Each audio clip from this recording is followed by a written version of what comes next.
नवरात्री उत्सव 2025-22 तारखेपासून सुरू होत आहेत.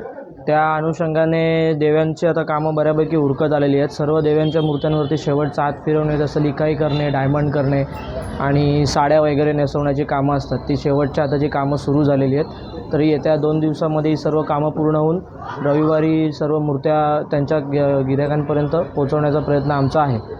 दरवर्षीप्रमाणे वाघेश्वरी मूर्ती जी असते आणि महिषासुरी या 2 मूर्त्या ज्या असतात त्यांनाच जास्त डिमांड आहे. त्याच्यामुळे त्याच मूर्त्यांची डिमांड जास्त आहे.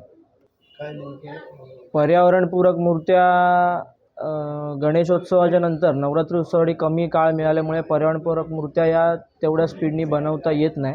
त्याच्यामुळे शक्यतो POPच्याच मूर्त्या असतात नवरात्री उत्सवाच्या काळामध्ये. कारण पर्यावरणपूरक मूर्ती बनवणे, त्यानंतर ती सुकवणे हे फक्त 15 दिवसांच्या गॅपमध्ये शक्य नाही आहे. त्यामुळे नवरात्रीच्या मूर्त्या पर्यावरणपूरक कमी असतात, POPच्या जास्त असतात.